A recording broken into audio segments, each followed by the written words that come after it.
We're playing City Council musical chairs. Two members thrown into the same district.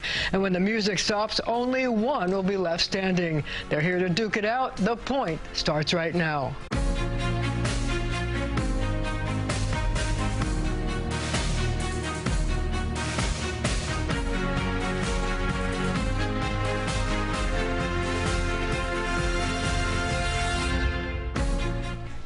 A redistricting fluke throws two city councilmen, Republican Kagan and Democrat Kagan Brannan, into the same council district. Let's hear what they have to say. First up, the question of locating migrant shelters. Mr. Brannan, should there be a migrant shelter in Bay Ridge or Coney Island? I do not support expanding migrant shelters, period. I think endlessly warehousing people is not the answer. I think we need to refocus our efforts on expanding TPS and getting help from the federal government, because frankly, right now the city is being left on its own to handle what is the responsibility of the federal government. And the city of New York, it's far beyond the capacity of any municipality to manage and finance a migrant crisis. And if we continue opening shelters, then it's never going to end. Mr. Kagan? I strongly oppose migrant shelters all over southern Brooklyn. I believe we need to first secure our southern borders. We need to suspend right to shelter rules. We need to suspend sanctuary city status. And it's the first time I hear any opposition words from my opponent. I strongly believe that migrant shelters is not an answer. In fact, the more we're opening them, the more we incentivize to bring more migrants to New York City. But the Brooklyn Democratic leader has sort of been on your case, saying that the fact that you don't want a shelter in Bay Ridge shows that you're a victim of white privilege. What do you say to that? Brooklyn Democratic boss, her job is to get Democrats elected. Her job is not to decide where migrant shelters are sited. It's clear that the Brooklyn Democratic boss is supporting my opponent, supporting a Republican. And the Brooklyn Democratic boss, I'm not a district leader. I never voted for her. My opponent did support the Brooklyn Democratic boss. So you're saying she's supporting him and he's a Republican? There's clearly some sort of deal going on, yeah. Is there a deal? It's an absurd allegation. I would say that for long time I'm asking my opponent just to say that he is against placing migrant shelters in southern Brooklyn. Well, he just said that. Yeah, it was the first time. I'm glad that you joined me on this issue. But here's the question. It's more than just migrant shelters. We're now at a situation where the city is in a fiscal crisis because of it. And the mayor is saying what we have to do is change the right to shelter. Let it not apply to migrants. Should the city change the right to shelter and eliminate the restrictions that are now in place? Sure, I mean, look, I think it's an argument that's being made in the courts right now. Certainly, I think it's important to remember that the sanctuary city status and right to shelter are two different things. Sanctuary city status is something that's been supported by every mayor, including Rudy Giuliani. This is not a Democrat or Republican thing. So, but the question is, right to shelter, I believe, is not for an international migrant crisis. So you agree with the mayor? I do. How about you? I strongly believe that we need to suspend these rules for migrants. Both of the sanctuary city status and right to shelter were installed to make sure that our homeless New Yorkers have a place to live, and also to make sure that undocumented immigrants are not afraid of police, do not afraid to go to courts. It was never intended to bring the entire world to New York City illegally. But see, both of you seem to be agreeing on this, but you're miles apart from the progressive members of the City Council who make up the majority of members of your council. Sure. Well, I mean, you know, it's interesting because my opponent was one of the only Republicans to vote against the budget, and he voted with the progressive socialists, which is bizarre. But I think it's important to look. We're not going to solve the migrant crisis with slogans and with talking points. It takes solutions. That's why I went down to D.C. I'm working with Leader Jeffries and Leader Schumer to figure this out, because frankly, the city of New York should not be handling this on our own, and it's going to take more than. But nobody's listening to that argument. Well, I would not say that, because right now, when you what has the president done? The president has dropped the ball completely, because the city of New York is now doing the job that the president should be doing. The humanitarian crisis is far beyond the responsibility of a municipality. Mr. Kagan. And that's why Chair of the Finance Committee, Justin Brannan, voted to allocate $1.4 billion in this budget for migrant services. And 3 months later, we were in a situation where Mayor announced we need 15% cut to essential services all over New York City. If he will put money where his mouth is, he would not vote for any of this. I think it's important to remember that right now the 15% budget cuts would not be necessary and will not be necessary if the federal government steps up. But they're not going to, so let's talk about reality. Well, so far we spent about $2 billion. We're nowhere near the $12 billion projection that people Where is even the $2 billion going to come from? We need the federal government to step up. But they're not doing it. We're going to keep fighting until they do. You keep talking about these things that aren't happening. The mayor for the last year has gone to Washington and has said more money. He's gone to Albany and has said more money. It hasn't happened. So don't you have to wake up and see reality and say we have to make cuts? Well, and when there are cuts, what is the council going to do? The council is not going to stand for any cuts to any essential city services. I think there's always efficiencies that can be found, but frankly, there's lots of bloat in government, Marcia. I think you and I both agree. But I think in order to... So what do you cut? Well, you start by making sure you're not cutting any essential services at New York. What's essential services? It's first responders, it's police, fire, it's social security. Your city council wants to cut the police. I don't, and certainly the speaker doesn't. Have you talked to the progressive members of your council? I left the Progressive Caucus, so I mean, you know, this is a body of a whole, but certainly no one is talking about cutting police and fire. I mean, talk about my opponent voted against funding the police. He voted against funding firefighters. He voted against giving teachers raises. Did you do that? It's absurd. He did. He voted against the budget. Absurd. You voted against the budget. Yeah, I voted against the budget that funds the police. Yes, therefore, Ari Kagan funded the police. Let him answer the question. Okay, go ahead. So we are hearing from the elected official who publicly and openly voted to defund NYPD by $1 billion and then claimed that these cuts didn't go far enough. He wanted to cut even more. This is the person who voted this year to allocate about $40 million for civilian committee. This year, the NYPD budget, for the budget, was raised $450 million. If you look at who voted yes for that and who voted no, I voted yes.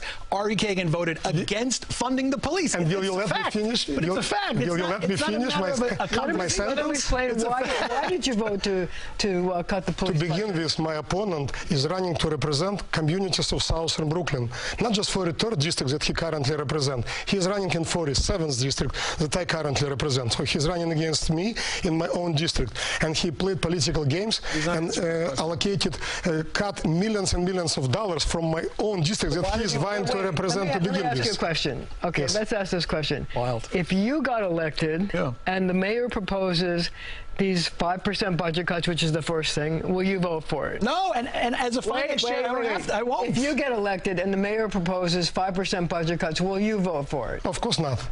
So how is he going to fund the budget? How is he going to be able to pay for city services? Adults have to get both no figure it out. Well, what my opponent is not saying, he will vote to raise taxes, as he always does. He always votes to raise more taxes, and that the only way he says he wants to raise more taxes. He never said this. We just voted to lower property taxes.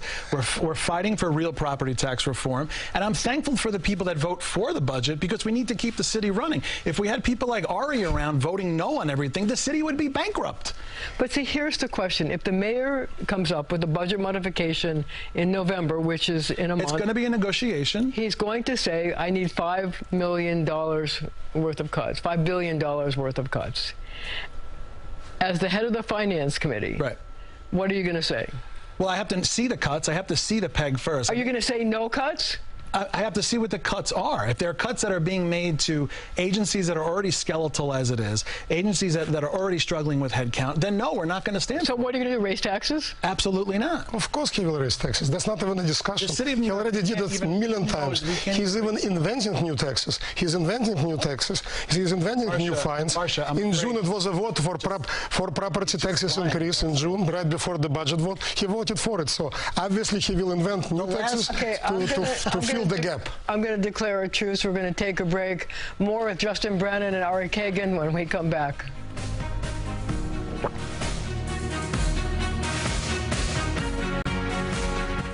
We're back with Councilman Ari Kagan and Justin Brannan. I have a question for both of you. We're going to start with you. Should there be a new casino in Coney Island? Absolutely not. Overwhelming majority of my constituents are totally opposed to this idea. Why? Because it will create more congestion, it will create more crime, it will create more social problems. Coney Island needs development, but this is the wrong kind of development. Justin Brannan. I don't support a casino on Coney Island, but what's most telling to me is speaking to folks in Coney Island, and the things, you know, when they hear that a casino is coming, they say, okay, what can we ask for in return for a casino, right? Which, is there something you would accept in return? But let me just say, so, and what's telling for me is that what I hear from constituents is, oh, wouldn't it be great if we can get our garbage picked up? Wouldn't it be great if we can get the potholes filled? That's all stuff that this guy should be doing right now. They shouldn't have to dream about a casino coming to get these basic city services, but because they've got a council member who's asleep at the wheel, this is what they think about. Are you asleep at the wheel? Yeah, that's why in the last 19 months we resolved thousands and thousands of complaints from our constituents, and our office is one of the few offices that really pick up phones and talk to constituents. His chief of staff is regularly tweeting about me on my work time, regularly. So he doesn't have time to solve constituent issues. Coming. Wouldn't it be great if we can get the garbage picked up? Like, oh my God, your council. What does it have to do with casino? Garbage picked up with casino? Is it his job to get the garbage picked up, or is it the mayor's job to get the garbage picked up? My job as a city councilman, number one, first and foremost, is to advocate for my constituents, right? To make sure that the city agencies are doing their job. In my district, the garbage gets picked up. I mean, you don't call the commissioner and sanitation and say pick up the garbage? All the time, every day. And every commissioner possible. Calls, but resolve tons of issues. When it was problem with like F-train didn't go, we put a shuttle over there. Every time NYC residents sending me letters, thanking me for helping them every day. What I'm hearing on the ground. This is what people are saying. So look, let's talk about something else. Let's talk about Rikers Island and whether you think that there should be a federal monitor imposed to run the prisons. You go first. I do think so. I think saving Rikers is beyond repair.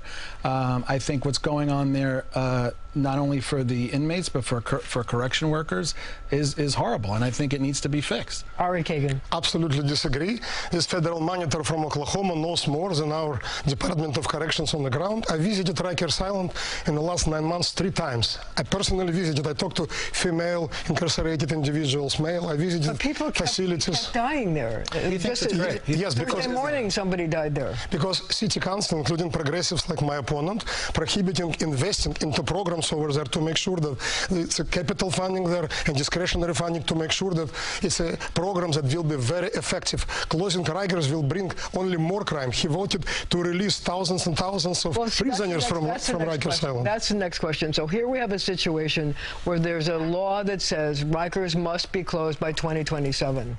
He voted for it. Did you? I was not in City Council. If I would be in City Council, I would vote against it. Wait. So it's supposed to close in 2027.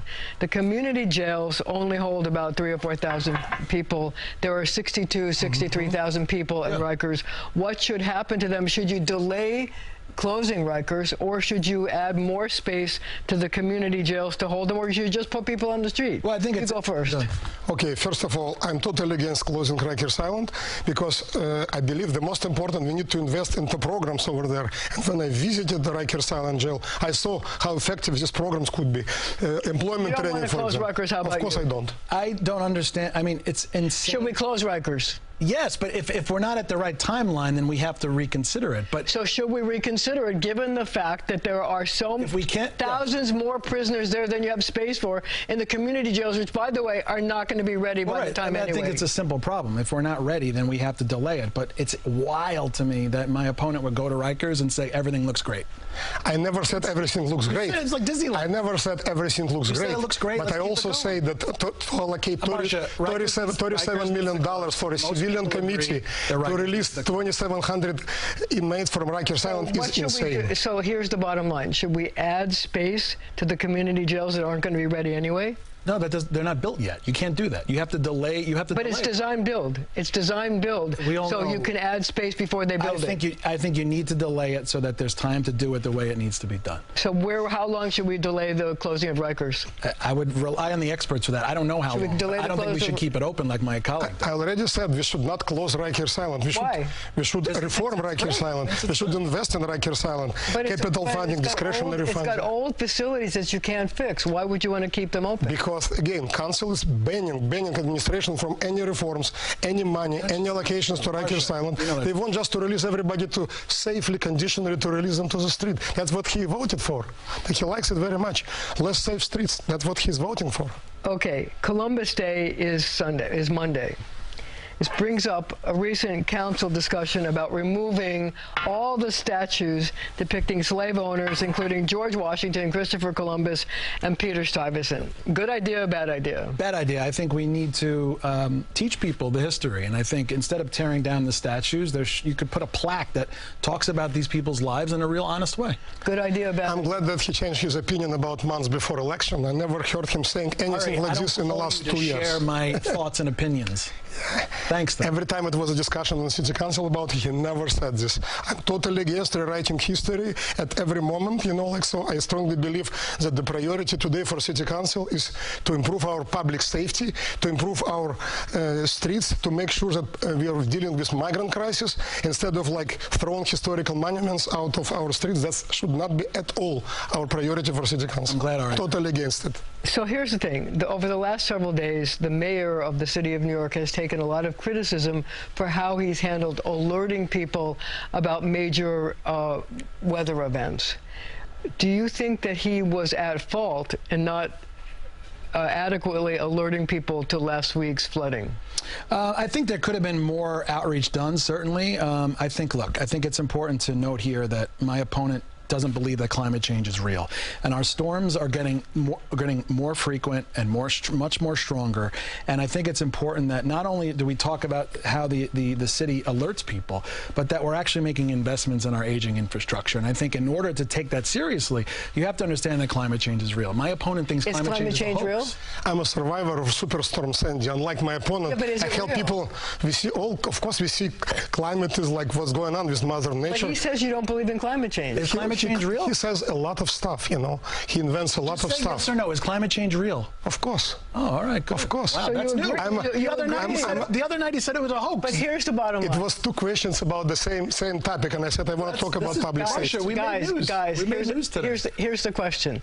The question is that a lot of the problems have been caused by the fact that the city sewers can only take rain 1.7 inches of rain per minute.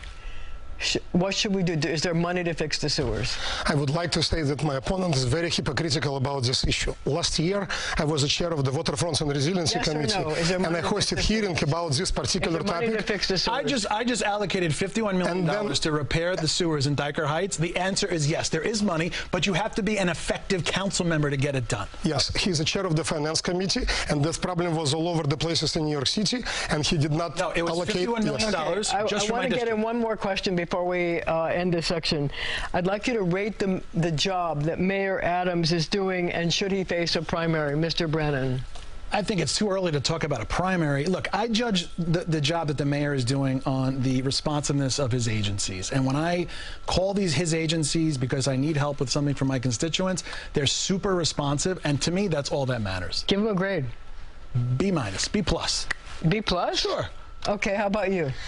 I strongly believe that he needs to focus much more on overcoming this migrant crisis, which is swallowing New York City. This is the most pressing issue of the day, and I believe the most effective way to deal with this migrant crisis is not to open more migrant shelters without notifying the communities. I learned about migrant shelter in Coney Island from concerned parents of Coney Island, and then I hosted this rally, and the next day they took away them to Roosevelt Island. My point is, I believe he's handling this migrant crisis very badly. So what grade would you give him? I would say C. A C? We have 15 seconds left. Who should run against him? Will a Republican be able to beat him? Listen, again, it's too early to say right now, but I'm saying I need to work with this administration to make lives on my district much better. That's what I'm talking about. Okay, we're going to have to leave it right there for now, but our conversation continues right after the show on our streaming channel, CBS News New York.